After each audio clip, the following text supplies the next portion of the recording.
मैं विवेक एक बार फिर से अपने YouTube channel stock trading technique पर आपका हार्दिक स्वागत करता हूं। दोस्तों, मंडे में क्या पॉसिबिलिटीज दिख सकती हैं इन्हीं 10 स्टॉक्स के अंदर, जिसके ऊपर मैं रोज एक वीडियो आपके साथ पोस्ट करता हूं। और हमेशा कहता हूं कि अगर आप मेरी वीडियो को एनालाइज करना चाहते हैं नेक्स्ट ट्रेडिंग सेशन के साथ, उसको देखिए, पॉइंट्स को हाईलाइट कीजिए जो मैंने कहा था। और अगर आपके पास टाइम नहीं है ड्यूरिंग द मार्केट, आप मार्केट क्लोज होने के बाद भी मेरी वीडियो को देखकर पूरे सेशन को एनालाइज कर सकते हैं।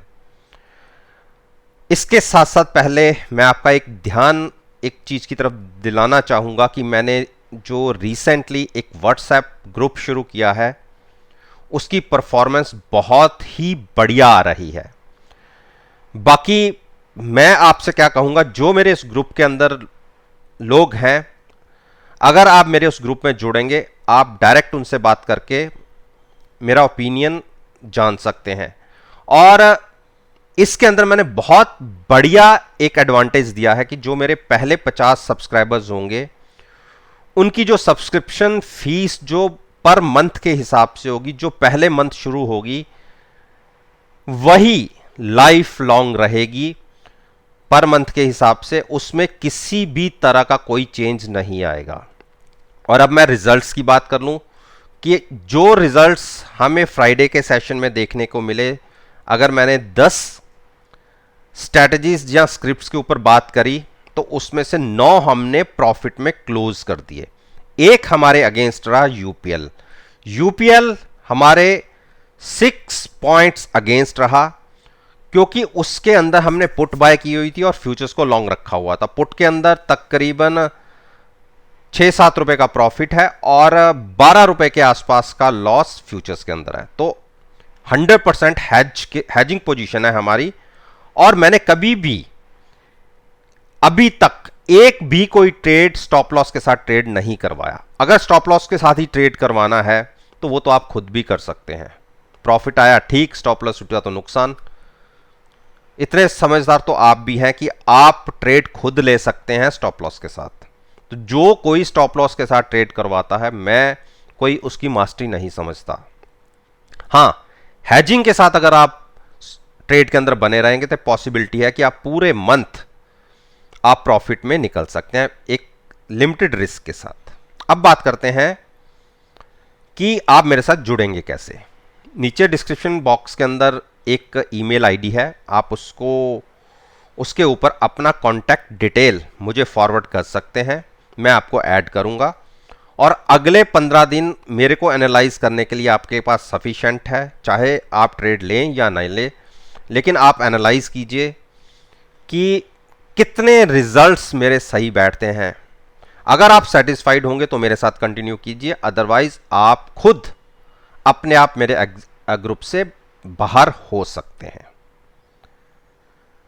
तो बात करते हैं सबसे पहले हिंदुस्तान पेट्रोलियम। हिंदुस्तान पेट्रोलियम के अंदर हमने शॉर्ट में बहुत अच्छे पैसे बनाए। पिछले मंथ 300 की कॉल बाय थी, फ्यूचर सेल था, उसके अंदर हमने पैसे बनाए। लेकिन एक काम हमने किया, 280 के आसपास हमने अपनी पोजीशन रिवर्स साइड पर कर दी, लॉन्ग साइड पर, और साथ में पुट बाय रखी 280 की।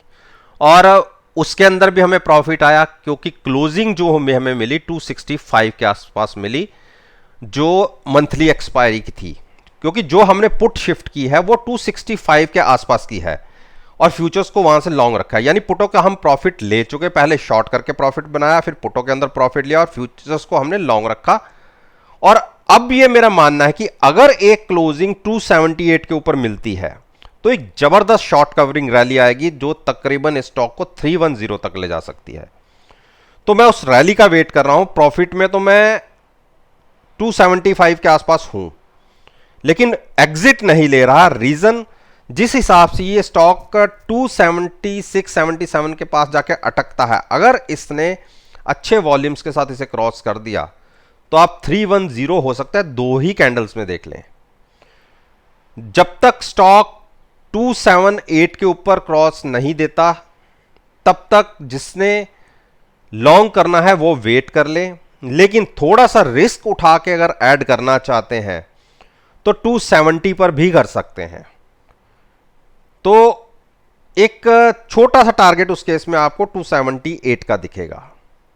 तो बिल्कुल डिप पर आपको स्टॉक मिल रहा है, थोड़ा सा नजरिया लंबा रखिए, अगस्त एक्सपायरी तक का कम से कम, तो इस स्टॉक को ऐड कर सकते हैं 270 के ऊपर और 278 के ऊपर। आईटीसी, देखिए आईटीसी ने 217 के हाइज लगाने के बाद एक छोटी सी गिरावट दिखाई है, लेकिन अभी हम इसमें कोई हार नहीं डालेंगे। ये स्टॉक ऐसा है अगर ये इतने इस लेवल पे फंस गया तो ये प्राइसेस आने में 6 महीने लगा देगा। तो हमारी कोशिश तो इसको जो इसकी 2-3 मूविंग एवरेजेस है उसके आसपास ही लेने की होती है, और वो जो अब प्राइस बनता है 207 के आसपास का, वहां तक आएगा तो सोचेंगे, अदरवाइज वेट करते हैं। देखिए हिंडाल्को के अंदर हमने, क्योंकि इसके रिजल्ट्स थे, हमने पैसा बनाया इसके अंदर, और एक स्पाइक आया। आप देखिए स्टॉक 445 के आसपास बहुत देरी से ट्रेड कर रहा था, और एक टाइम तो नीचे भी चला गया था, थोड़ा सा माइनस में भी गया था। और जब 445 पर ट्रेड कर रहा था, मेरे ग्रुप के एक मेंबर ने पूछा था कि सर हमें एक ऐसा स्टॉक बता दीजिए जिसको हम ऑप्शंस के थ्रू लॉन्ग कर सकें। तो मैंने ये स्टॉक रिकमेंड किया था। मुझे नहीं पता कि उन्होंने पैसे बनाए या नहीं बनाए, लेकिन विद इन 15 मिनट्स जैसे ही रिजल्ट्स डिक्लेयर हुए, इस स्टॉक ने 11 रुपए की मूवमेंट दिखाई, वहां से तकरीबन 54-55 तक के हाई लगाए, और उसके बाद जाते जाते इसमें सडन फॉल देखा गया। तो दोनों तरफ की बड़ी मूव मिली, इंट्राडे में पैसे कमाने को अच्छा टाइम मिला। लेकिन मेरा यह मानना है कि अगर इसने एक बार 434 के नीचे ट्रेडिंग शुरू कर दी तो आपको 425 तक के टारगेट दिख जाएंगे।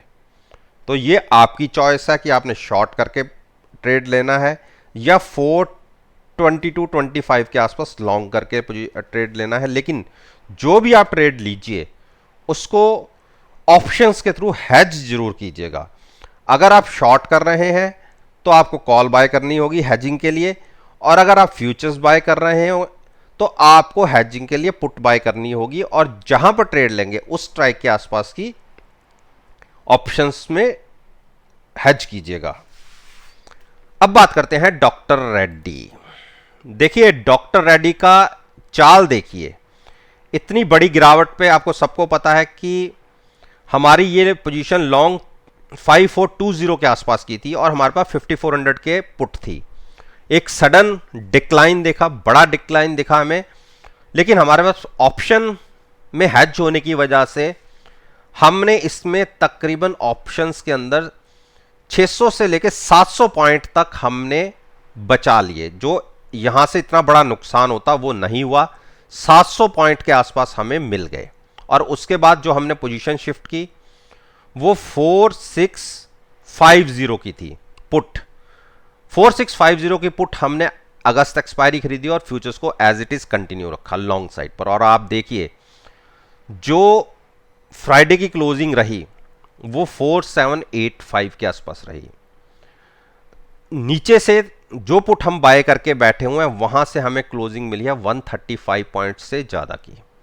और यहां से अगर स्टॉक ने 4850 के ऊपर ट्रेडिंग शुरू कर दी, एक छोटी सी हर्डल है इसको 4900 की, अगर वो क्रॉस हुआ तो आप इसके अंदर स्पाइक देखिएगा 200 से 300 पॉइंट की मूव एक दिन में मिल सकती है। कंसोलिडेशन फेज चल रहा है, धीरे धीरे अपसाइड की मूव मिल रही है। अगर ट्रेडिंग 4850 के ऊपर मिली तो एक बड़ा स्पाइक आप इसके अंदर देख सकते हैं। तो ये हुई डॉक्टर रेड्डी की। बाकी अगर आप ऐड करना चाहते हैं, रेजिस्टेंस के ऊपर क्रॉस करने के ऊपर करना चाहते हैं, तो वो प्राइस बनेगा 4850 का। उस रेजिस्टेंस को क्रॉस करके ट्रेडिंग मिलती है तो आप वहां से भी लॉन्ग कर सकते हैं। अब बातें करते हैं सिप्ला। देखिए सिप्ला ने एक बहुत बड़ी गिरावट दिखाई, और अगर पिछले हफ्ते की बात करें तो एक बड़ा अपसाइड का मूव भी था। नीचे के लेवल से 875 से इस स्टॉक ने ऊपर 950 तक के प्राइसेस देखे, यानी 100 पॉइंट्स की एक शानदार रिकवरी दिखी, और उसके बाद फिर से गिरावट। देखिए एक सपोर्ट है 9056 की, इसके नीचे क्लोजिंग मिलती है तो हो सकता है हम फिर से 880 तक चले जाएं, लेकिन गुंजाइश कम लग रही है मुझे नीचे जाने की। तो जिसका नज़रिया थोड़ा सा लंबा है, कम से कम अगस्त एक्सपायरी, सडन फॉल है, रिजल्ट्स थे, रिजल्ट्स मार्केट को पसंद नहीं आए, उस वजह से एक बड़ी गिरावट आई। तो रिजल्ट्स को मार्केट हार्डली 5-7 दिन में भूल जाती है, और अच्छा स्टॉक आपको डिप पर मिल रहा है, तो मेरे के हिसाब से यहां से थोड़ा सा लंबा नजरिया लेके लॉन्ग करना चाहिए।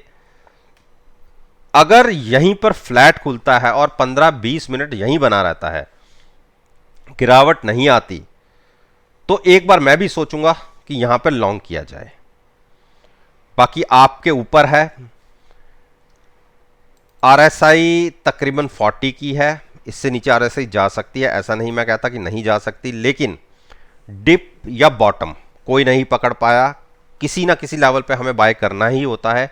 लेकिन अगर आप हैज हैं तो चिंता होती नहीं है, लेकिन अगर आप वेट करना चाहते हैं एक आधे दिन का, वो भी कर सकते हैं, क्योंकि गिरावट के बाद ऐसा नहीं होता कि एकदम से कोई स्टॉक भाग जाता है। लगातार 2-3 दिन गिरावट चलती है, तो उसके बाद कंसोलिडेशन फेज होता है, और उसके बाद स्टॉक मूव दिखाता है कि उसे किस तरफ जाना है। तो वेट करके भी आप इसको खरीद सकते हैं। भारती एयरटेल, देखिए भारती ने एक नीचे के लेवल से अच्छी अपसाइड की मूव दिखाई। 590 से लेके जो हाई लगा 615 का, और ये सारी मूवमेंट केवल और केवल वोडाफोन आइडिया के वजह से देखी जा रही है फिलहाल, क्योंकि नीचे के लेवल से ये स्टॉक तकरीबन 80 to 90 पॉइंट्स पिछले 7 से 8 दिन के अंदर बढ़ चुका है। और इसकी आरएसआई लेवल चेक करते हैं पहले। देखिए आरएसआई भी 74-75 के आसपास है, यानी एक उस जोन में आ चुकी है कि जहां से हम इसे शॉर्ट करके ट्रेड लिया जा सकता है। तो थोड़ा सा और 608 के आसपास है, 615 के ऊपर ये अटकता है। तो अगर कोई स्पाइक आती भी है 615 या 620 तक, तो वहां से भी ये शॉर्ट किया जा सकता है। कॉल बाय करके फ्यूचर सेल करना होगा, ये आपके ऊपर डिपेंड करता है कि आप 615 या 620 के ऊपर करते हैं। लेकिन मैं 615 के आसपास भी कंफर्टेबल होऊंगा इसको शॉर्ट करने का। तो बिल्कुल अब यहां से इसको लॉन्ग करके ट्रेड नहीं लेंगे। बढ़ी हुई आरएसआई थोड़ी गिरावट बनती है, तो हम उसके लिए ट्रेडिंग व्यू क्रिएट करेंगे। अब बात करें हम बजाज फाइनेंस। देखिए बजाज फाइनेंस ने, मैंने आपसे कहा हुआ है कि एक बार 6250 और 6200 के बीच मिले तो आप बाय कर सकते हैं। देखिए उसके बीच में प्राइस आ गया है, 6225 आ गया है, लेकिन 6200 कि अगर नीचे ट्रेड हुआ तो फिर बाय मत कीजिए, फिर हो सकता है कि 6100 भी आपको दिख जाए। तो ओपनिंग का वेट कीजिए। 6190 एक क्रिटिकल लेवल है, अगर उसे होल्ड करते हैं तो हो सकता है कि एक रिकवरी मोड में आ जाए। लेकिन जिस हिसाब से 3 दिन की कैंडल फॉर्मेशन है, मुझे लगता है कि एक बार ये 6190 ब्रेक कर सकता है। तो अभी बाइंग मत कीजिए। 6190 क्रॉस होने के बाद, लगातार ट्रेडिंग मिलने के बाद गिरावट गहराएगी, और उस केस में ये स्टॉक 6100 के आसपास मिलेगा, तो वहां पे जाके हम बाय करेंगे। अरविंदो फार्मा कंसोलिडेशन चल रहा है, इसको अभी अवॉइड ही कीजिए तो ज़्यादा अच्छा है। बाय करना हो तो क्लोजिंग बेसिस पे 920 के ऊपर कीजिएगा, जो फ्राइडे के हिसाब से प्राइस बनता है।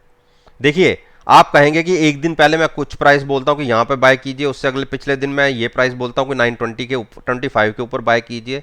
उसका मेन रीजन ये होता है कि मूविंग एवरेजेस दिन के हिसाब से चेंज होती हैं। जैसे एक दिन बीता, मूविंग एवरेज में चेंज आता है, और जो क्योंकि आपने नया ट्रेड लेना है तो उसमें मैं नया प्राइस ही बोलूंगा।